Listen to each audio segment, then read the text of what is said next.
Master Jet, ano po bang legalities ang isupport about these strategies ng mga PLIs na lalagyan ka ng undeducted obligation even if pasok na sila sa regular deduction? O yun pong mga deduction mo sa isang PLI na nagdi-deduct naman, nagbabawas naman mula sa iyong sahod, pero nabibigla ka dahil may isa pang entry si PLI sa payslip mo at nandoon sa undead. Nakapareho lang naman yung termination at starting months, tapos pareho pa yung amortization. Ibig sabihin, iisang loan lamang pero dalawa yung account ni PLI na nagre-reflect sa payslip mo, isang deducted at isang undeducted. Ito po mga master, kahit saan po tayo aabutin ay napakalaking napakalaking kawalang hiyan po yun para po sa part ng mga PLIs na siya pong sobra yung paninigurado, kinakawawa yung mga borrowers kapag ganyan po yung asta ng mga PLI na yan.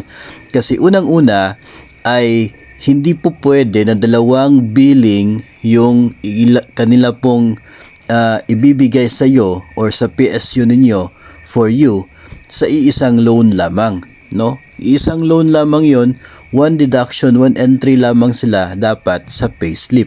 Kapag nakadeduct na po sila, ibig sabihin dapat wala na po yung isa pang deduction na nandoon sa undeducted obligation portion ng payslip ninyo. Kasi hinahadlangan nila kayo na makapag-avail ng loan sa anmang PLI o kaya ay GSIS kapag mayroong undead.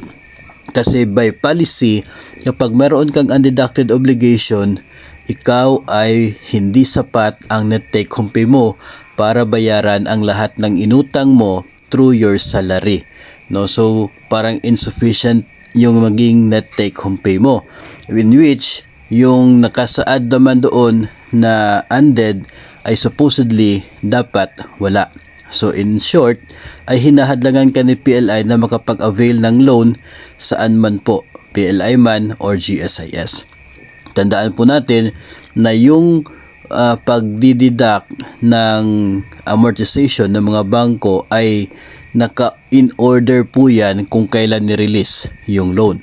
Ngayon, kung meron po sila sa gabal doon sa undead, kapag ikaw ay mag-renew sa isa pong PLI na hindi po sila, ibig sabihin yung bagong PLI mo ngayon ay papasok doon sa ibaba ng naka-undead na PLI.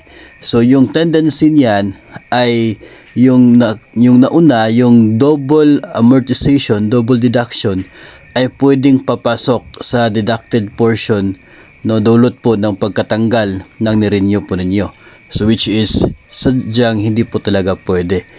So ito po ay i-report ninyo sa inyo pong PSU o kaya sa inyo pong APDS task force sa division man ninyo o kaya sa rehiyon, pero siguro mas mabuti if sa division muna ninyo, i-refer po ninyo yan sa inyo pong division office at i-report po ninyo yung bangkong yan, kasi pinagbabawal po talaga na magkaroon sila ng doble na deduction or billing sa inyo pong sahod na siya pong iisang loan lang naman, iisang loan account lang naman. Pwede po ninyong basahin yung nilalaman ng agreement ng bangko at ng DepEd, attachment po yun, enclosure ng DepEd Order number 20 series of 2021. I guess hindi ko rin po directly nakikita yung very exact na provision kung saan talaga ito ay pinagbabawal, pero kahit naman po hindi nakasaad doon, ay kahit sino pong tatanungin natin, talaga pong mali yung ginagawa na doble yung billing sa inyo kahit iisa lang naman yung inyo pong account. Yung isa nilalagay sa deducted portion, yung isa naman is nasa undead. Pwede naman po na may kapangyarihan din naman itong inyo pong PSU na tingnan ito, lalong-lalo na kapag pareho yung amortization, pareho po yung start ng deduction at yung termination date, pareho. Tapos hindi po kasi pwede mag-submit ng billing yung bangko kung wala po mga attachment tulad po ng authority to deduct at lahat po ng mga pinirmahan ninyo during loan release.